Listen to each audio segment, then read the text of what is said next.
Sri ESL Narasimhan,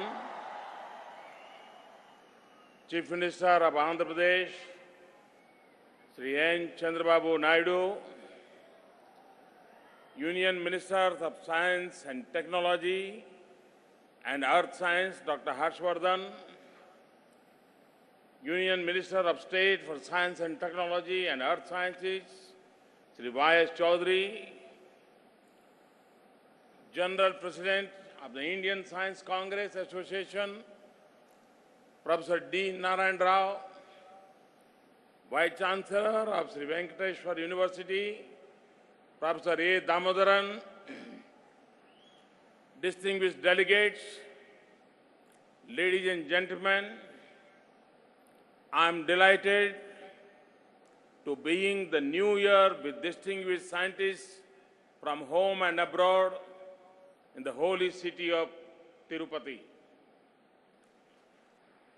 I am happy to inaugurate this 104th session of the Indian Science Congress in the panoramic campus of this Venkateshwara University.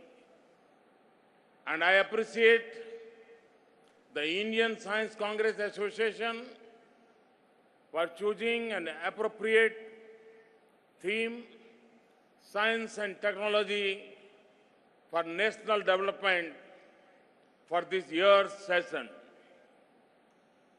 Distinguished delegates, the nation will always be grateful to the scientists who have worked tirelessly to empower our society by their vision, labor, and leadership.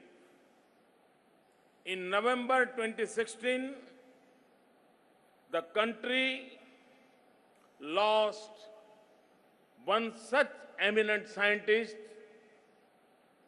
and institutional builder, Dr. M.G.K. Menon. I join you in paying tribute to him. Distinguished delegates, the speed and scale of changes we encounter today are unprecedented. How are we going to respond to these changes and challenges that we do not even know could arise? It is a deep-rooted curiosity, scientific tradition which allows quick adaptation to new realities. Tomorrow's experts will come from investments we make today in our people and infrastructure. My government is committed to supporting different streams of scientific knowledge, ranging from fundamental science to applied science with emphasis on innovations.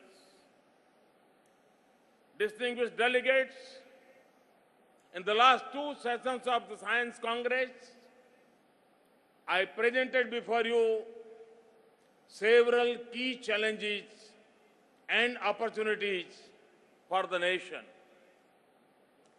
Some of these important challenges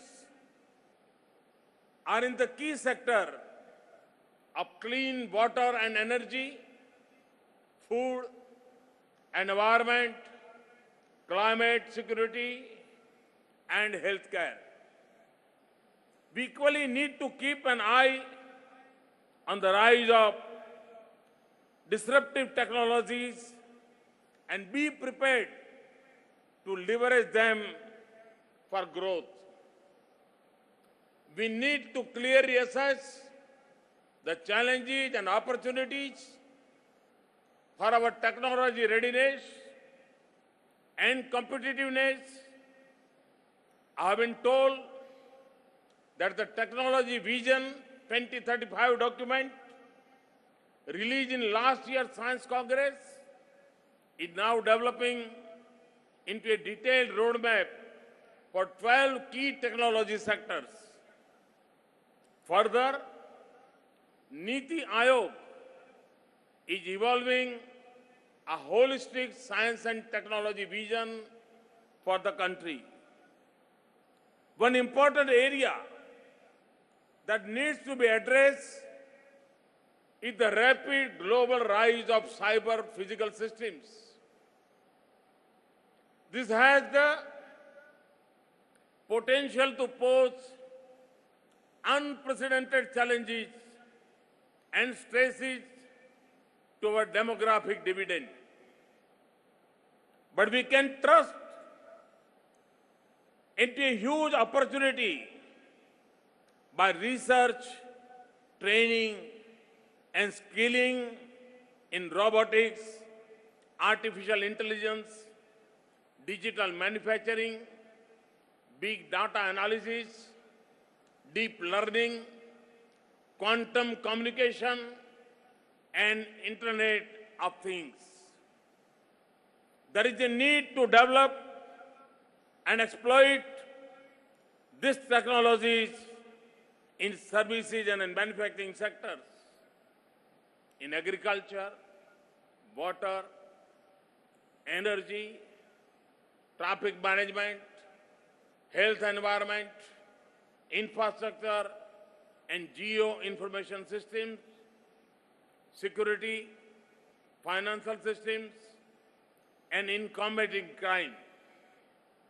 We need to develop an inter-ministerial national mission in the cyber physical systems to secure our future by creation of basic R&D infrastructure, manpower, and skills.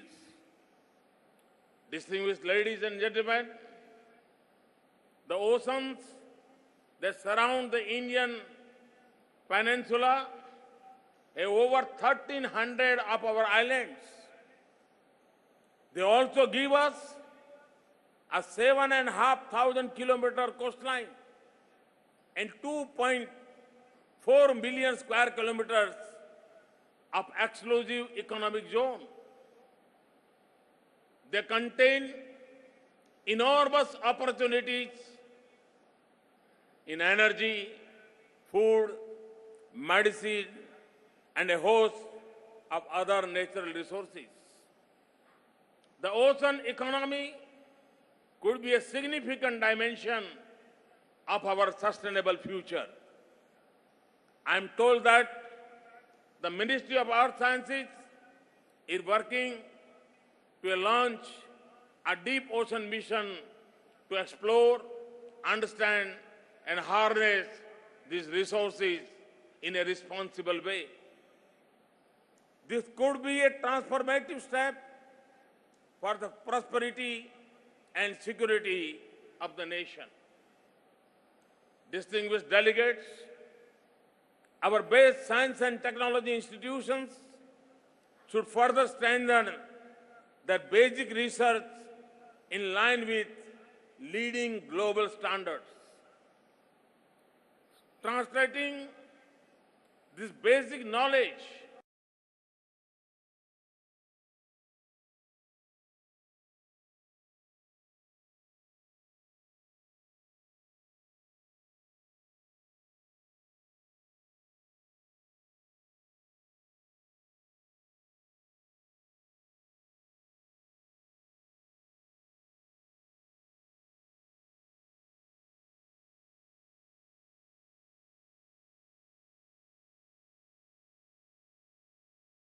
against the world average growth rate of about 4%.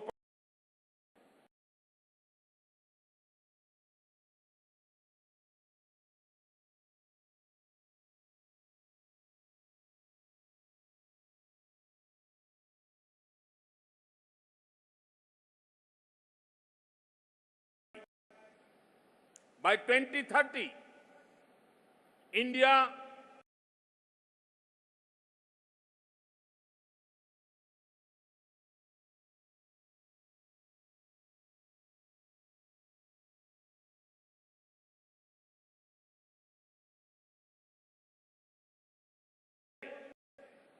will achieve this goal. Distinguished delegates,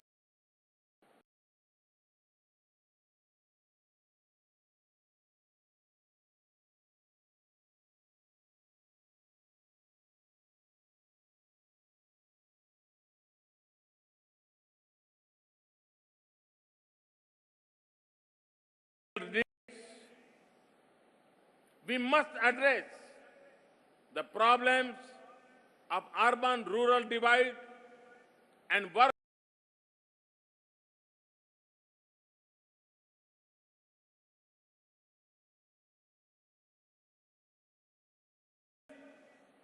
there is a need for a new overarching structure that will coordinate with all the relevant stakeholders.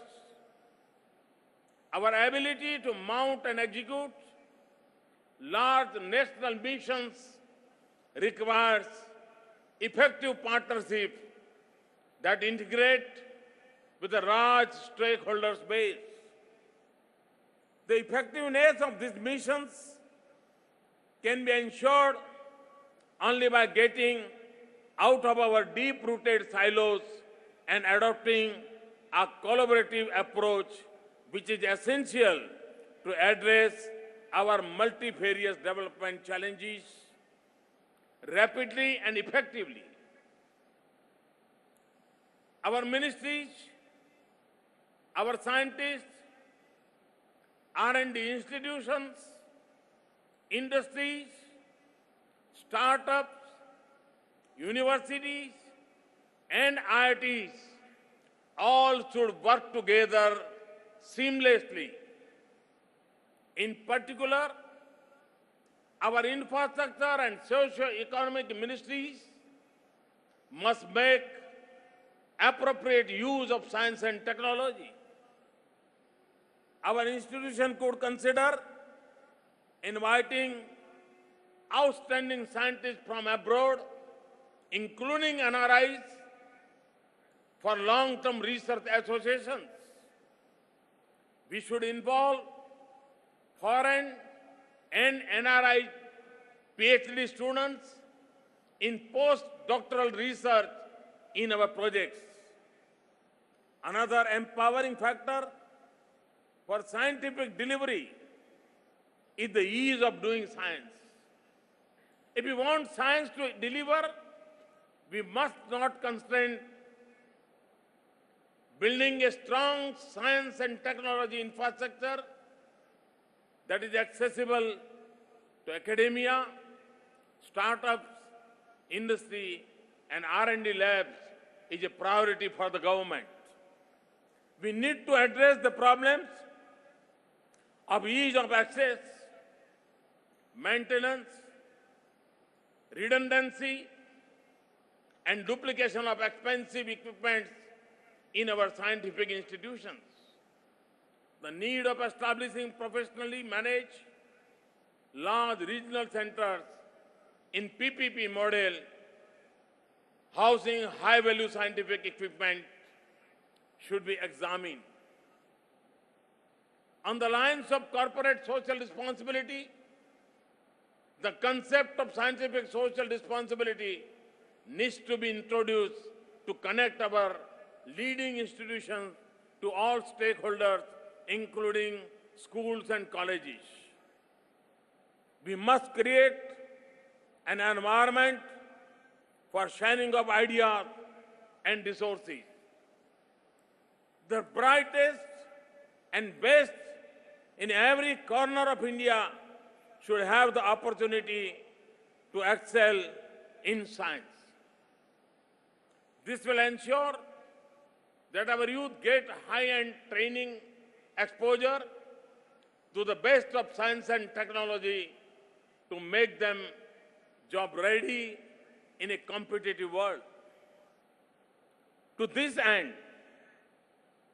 I would exhort the national laboratories to connect with schools and colleges to develop appropriate training programs. This will also help with the effective use and maintenance of our vast scientific and technological infrastructure. Laboratories, research institutions, and universities in each major city region should be interlinked to function on a hub and spoke model. The hubs will share major infrastructure, drive our national science missions, and be the engines that link discovery to applications. College teachers with background in research can be connected to the neighboring universities and R&D institutions. Outreach activities from the institutions of eminence to schools, colleges, and polytechnics will activate the latent science and technology manpower from the educational institutions in your neighborhoods. Distinguished delegates, seeding the power of ideas and innovation in school children will broaden the base of our innovation pyramid and secure the future of our nation. As a step in this direction, Ministry of Science and Technology is initiating a program focused on students of classes 6 to 10. The program will scout, mentor, reward, and showcase 10 lakh top innovative ideas focused on local needs from 5 lakh schools. We must provide equal opportunities to the girl child to enroll and excel in the underrepresented disciplines of science and engineering and ensure continued participation of trained women scientists in nation building.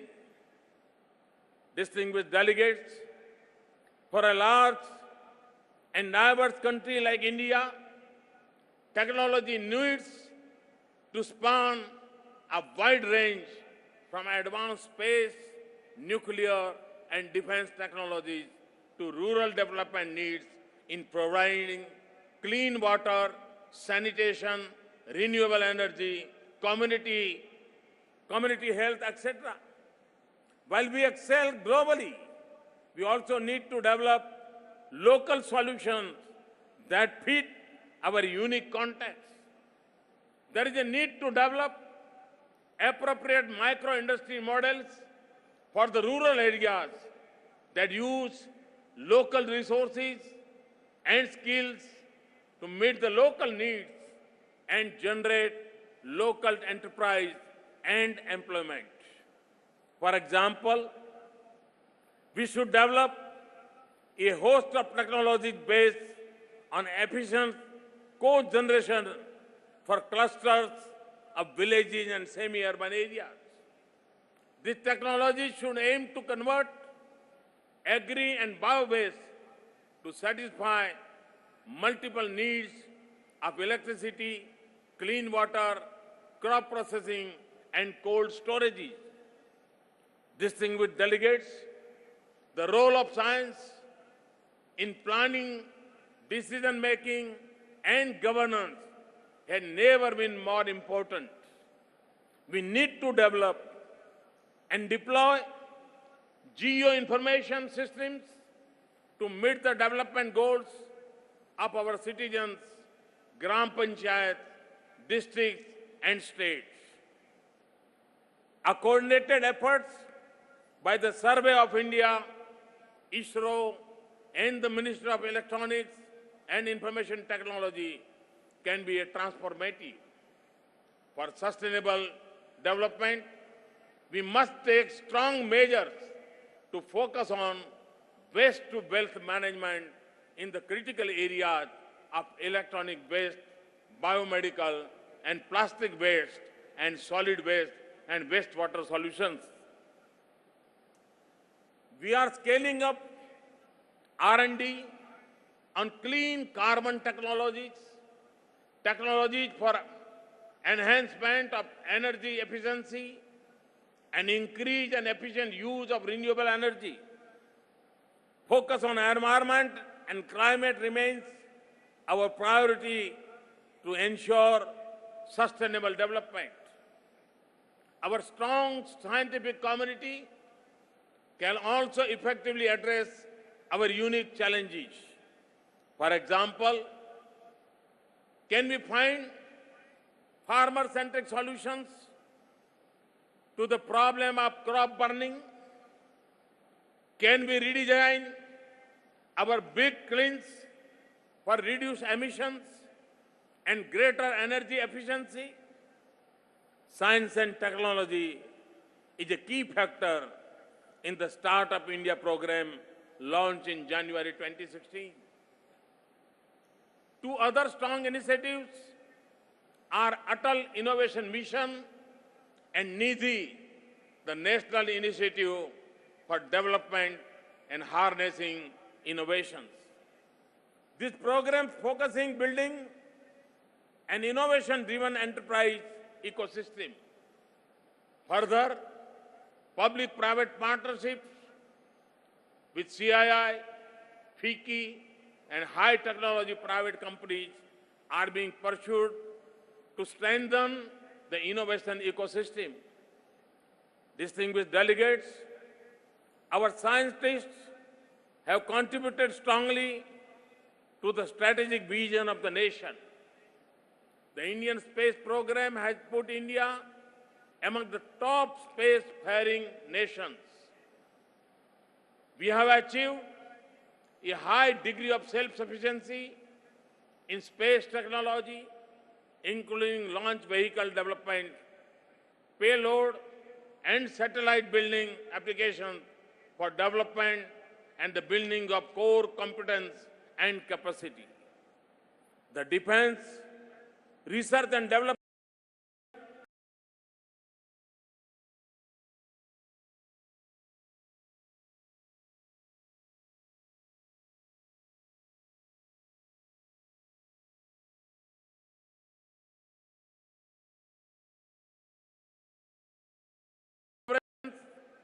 based on the principles of mutuality, parity,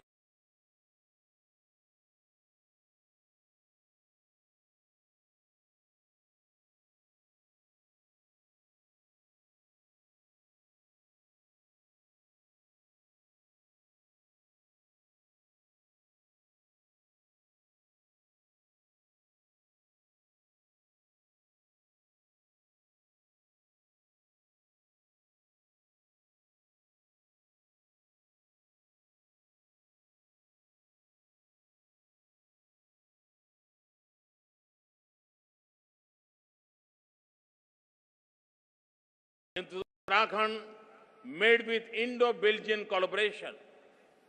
Recently, we approved the LEGO project with USA to construct a state-of-the-art detector system in India.